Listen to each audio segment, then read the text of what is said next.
A lot of people are complaining about the stimulus bill, and one of the major complaints that I've seen is that lawmakers who voted for or against it did so without really having been able to read the entire document.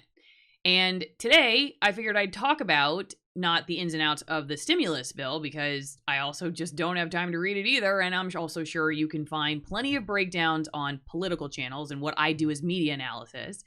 So I figured I would take the opportunity to relate this to why not just the bills like this one are spending your tax dollars without lawmakers that you voted on being able to read and vet the documents themselves and figure out whether this is good or bad, but also how the journalism that you're consuming on a regular basis often is facing the same fate. And what you may think is vetted fact is either regurgitated talking points or, I don't know, Hail Mary truths thrown in the direction of the public as journalists who don't really have enough time to read the stuff that they should be reading are forced to make deadlines that are completely impractical for some of the subjects that they are covering. Before we get started, as always, there are links in the description for how you can support my work. It does always help if you like, share, make sure you're subscribed, and definitely leave me a comment in the comment section below. Let me know what you think about this. Let me know what you think about the argument I'm going to make, as I aim to kind of pull the curtain back a little bit, as I have done in previous videos, about how not necessarily defending some of the sort of more nefarious aspects of corporate media, but to tell you a little bit about the inside baseball of what journalists, the well-meaning journalists, of which there are still many, are dealing with on a regular basis, and why it may seem like both the complaints of these lawmakers and what you're watching on mainstream television news, for instance, may seem like it's coming from sort of the same frenzied inability to truly understand the material. If you are sort of sitting back watching the news wondering, did that journalist even read that document?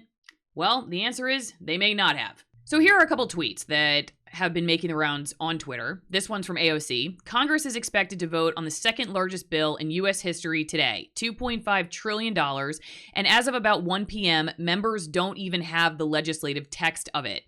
Then she goes on to say, it's not good enough to hear about what's in the bill. Members of Congress need to see and read the bills we are expected to vote on. I know it's controversial and I get in trouble for sharing things like this, but the people of this country deserve to know. They deserve better.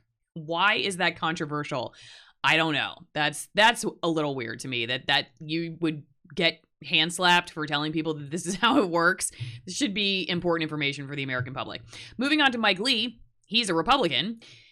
This is the spending bill under consideration in Congress today. I received it just moments ago and will likely be asked to vote on it late tonight. It's 5,593 pages long.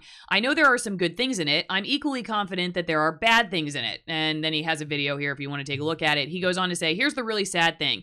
We're being told that there will be no opportunity to amend or improve it. As a result, nearly every member of Congress, House and Senate, Democrat or Republican, will have been excluded from the process of developing this bill, which will cost American taxpayers trillions of dollars. This process by which members of Congress are asked to defer blindly to legislation negotiated entirely in secret by 4 of their colleagues must come to an end.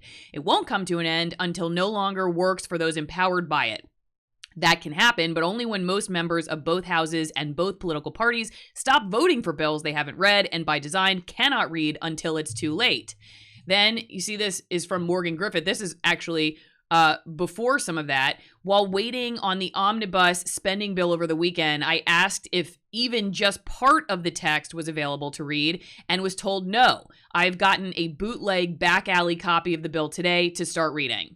One of the reasons that I decided to get out of television news was because I really had started to think that what I was doing on a regular basis was not doing the service that I had signed up for as a journalist, that I was not given the amount of time that I needed to do the research required to understand the topics that I was reporting on. And I had, I believe, gotten into the business for the right reasons. I wanted to give the public better information about issues that their communities were dealing with so they would have a better understanding of how to make decisions on that information, decisions for themselves, their families, their communities, and that I was either oversimplifying them in the end product by trying to squeeze it down to 90 seconds, or I had oversimplified it for myself because I really just didn't have the time to understand it. And so thereby the product that I was giving the public was not the sort of best version of what was going on, simply just not because I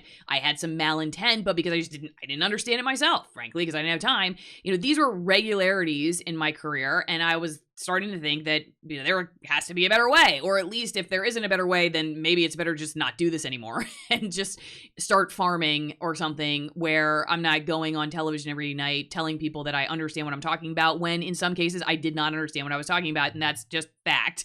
So I want to run you through what kind of a typical day was. I've talked about this in some other videos. Again, this is unique in some ways to television news, but I think other newsrooms, newspaper reporters, for instance, deal with very similar tight deadlines. And again, so not to necessarily say there's nothing nefarious happening, ratings and money and whatnot when it comes to decisions and editorializing and stuff in mainstream news, but there also are just a lot of people who just don't have time to do a good job. And so it's not just these, congressional leaders who are complaining about not understanding what they're talking about, making these very big decisions. I feel their pain because I didn't have a whole lot of time either. So we'd start our days, usually editorial meetings were like 9:30 in the morning, and often they'd last an hour. Now, later in my career, I had successfully gotten myself out of these editorial meetings because I was a beat reporter. I covered the environment. Often my bosses didn't totally understand what I was talking about anyway, so they were just like, just go. Just go. We don't want to have to hear what's going on. Just go. But before that, sometimes you sit in these meetings with people opining about these topics just on and on and on and on, and you're just sitting there and I'm internally beating my head against the wall. Just get me out of here. And so maybe say 10:15, 10:30, you've been given your topic. Now you have to find who you're going to interview, and you have to call them. So just think of a topic, like a complex topic, for instance, that now you've got to find people on all the different sides. Well, to even understand who's on the different sides, then you need to understand the topic. So you have to be able to do some research. Well, depending on how much research you do, now you're making your phone calls at what? Noon? Because say you've given yourself an hour and a half to understand something. Now it's noon, okay? Well, you don't have time to do that, because if you wait till noon to make phone calls, it's highly unlikely that the people you call are going to have time in the next couple of hours to answer your request for an interview. And keep in mind, if you're in television news, you have to physically go to the location because you have to shoot video. Nowadays with COVID, they're doing a lot of Zoom stuff and whatnot. But back when I was in the business pre-COVID, you physically got in the car and you went to your interview. Now that meant that you had to almost always have your interviews done by 2:00 in the afternoon, because your first story could air at 4. So let's go back. It's now 10:15, 10:30. You're just going to start making phone calls because you got to give people at least an hour or two to figure out how to drop things in their schedule to make time for your interview. All right. That means you really haven't done any research about who to interview. So if you don't already understand the topic, you're probably going to miss somebody because you just don't know who you should be calling. You call the people. Some people call you back. Some people don't. Whoever calls you back and makes time for you, they end up on the news. The people that don't, sorry, it's got to go on air tonight. Doesn't matter if you're a really important voice. We tried. And maybe we'll put a statement on the web script later, or we'll say at the end of the story, we contacted this person, we haven't heard back yet. But that's it. So then you get to your interviews. You try to get to all of them, whether you say you have 3, for instance. But remember, you can't fit more really than 3 or 4, because you have to keep the story to 90 seconds or less. So how you're going to fit 4 people in a complex topic in 90 seconds or less and try to understand in a couple of hours what you're talking about, good luck. You get your interviews done by 2:00 in the afternoon or so. You either just squat wherever you are in your car, try to read, write, voice, edit, do all of that stuff in a couple of hours, and then get the thing done and on television, and you're live. Like nothing ever happened.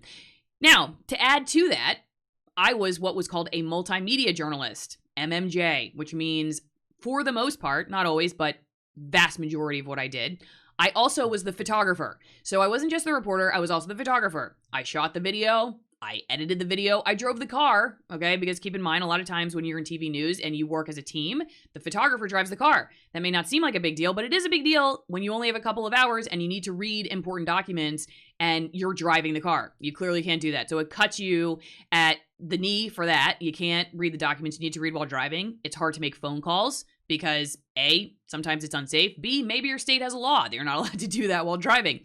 This is all just to say that there was one time, actually a couple times, but one time in particular, this actual conversation happened where I needed to, I believe the story, it was about the Clean Water Act. It was very complicated, and as is the Clean Water Act, and any changes to it and whatnot happened under the Trump administration, for instance. And so I wanted to understand what was going on, and I literally just did not have time. So I interviewed a Republican, I interviewed a Democrat, and then I turned to one of my coworkers who had been in the field for decades, literally decades. And I was like, I'm really frustrated because I don't have time to really understand who's telling the truth or what's really going on. And her answer was just say what NBC says, because we were an NBC affiliate. So the answer was just regurgitate what NBC says. So if you're watching local news and you're wondering, these talking points sound a heck of a lot like what I saw on national news, that's what happens. It just gets regurgitated. Now, I didn't want to do that because I knew that NBC News doesn't always get things right, and I didn't want to put my name on them. So what did I do? I just said as little as possible because I figured better just say less than say something wrong. And that was my theory until I finally decided I'm just leaving. There was another time I remember very clearly talking to one of my managing editors who was reading my script, copy editing it, and said, okay, I can see this person's side, I see that person's side, but what's the truth? And I looked at him and I was like, I have no clue. I mean, I hate to say this, it sounds terrible, but it's the truth. I literally could not have told you in a court of law which person was telling the truth. That's pretty terrible. That's a terrible reflection on what journalism should be. Just saying. So interestingly enough, this Republican strategist kind of got in some hot water with journalists when she recently said that actually the problem is to just make too much money and have too much time. And I'm sure there are people in the business that may be the issue for, and they're probably way at the top of the chain, okay? We're talking nightly news hosts and usually opinion hosts, the people who are on like your Fox Newses or your MSNBCs, okay? But people like me, yeah, that was not the problem. I just had a friend who was offered a new position that was actually a promotion with a $20,000 salary cut. They were like, here's a promotion, but we need to give you $20,000 less. That's what's happening in the business right now, okay? And that's why a lot of people who are like, I'm not going to do this anymore. I can't do good journalism. I'm not getting paid anything. I'm totally stressed out. The hours suck. I'm out of here. But this person, Liz Mayer, she's comms strategist, says former RNC online comms director. She's worked for, Rand Paul, Carly Fiorina. She's, got some big names here that she's worked for. And you can't see the tweets that apparently people didn't like because I guess she deleted them, but this has them. This Mediaite article, Liz Mayer dragged for claiming overpaid, underworked reporters are to blame for demise of local news. And here are some of the tweets. One problem contributing to the demise of local media is the very minimal output of some local reporters. When you file like one story a week, it's hard to justify high 5-figure or low 6-figure salaries, and you're not doing much to attract readers. Too little content. Maybe she's talking about newspapers. So I, of course, not an expert on newspapers, but I can tell you for sure in TV news, that's not happening with local reporters. Again, it says too few readers equals too few advertising and too little advertising dollars. No one wants to have to file 3 things a day, and that's not the necessary standard, but filing a couple things a week, one or more of which is the same thing your competitors have also filed equals death. And then, of course, here are all like Maggie Haberman of the New York Times, Eric Wemple, Andrew Feinberg. A bunch of people just went after her for this because it's just, I don't know what this lady's smoking, but that's not how it works in local news. In TV news, on average, I was producing not just one video a day, sometimes a couple videos a day. I also had to do my online story. I had to start doing, this social media stuff several years ago, like 10 years ago. It was very apparent that part of your job now included social media, and maybe that was even more important in some ways. And so we had rules, like you had to tweet 3 times a day and whatnot. So you were constantly on your phone, you were editing. And remember, like I said, I was doing the technical work too. I wasn't just thinking about what I wanted to talk about or thinking about what the truth was. I was doing the actual manual labor, which takes hours as well. So it's kind of a mess. And that's just to say, when I was hearing all the complaining about how lawmakers, for whatever reason, obviously this has got to be purposeful. There's got to be a reason to this. They just don't want us to know. They don't want the public to know. They don't want the lawmakers to know. I don't know. I don't believe this is just happening by coincidence. In the same way, I don't believe that it has to be that way in TV news anymore. I believe that there is a way to reform journalism where you don't have journalists doing that. I'm an example of that. I quit TV news. Here I am on YouTube. How long have I been going? Like 10 minutes at this point. I've given you a pretty good breakdown of this issue, and I didn't have to keep it to 90 seconds or less, and I can talk about what I know about. So now you know too, and you're probably totally freaked out to watch TV news at this point, or you are already totally over it and you don't care. Either way, I appreciate your watching this video. Again, there are links for how you can support my work in the description. And as always, I really appreciate hearing from you in the comment section. Do you think I'm being too easy on people? Am I being too hard on them when it comes to the TV news sector and journalism in 2020, almost 2021?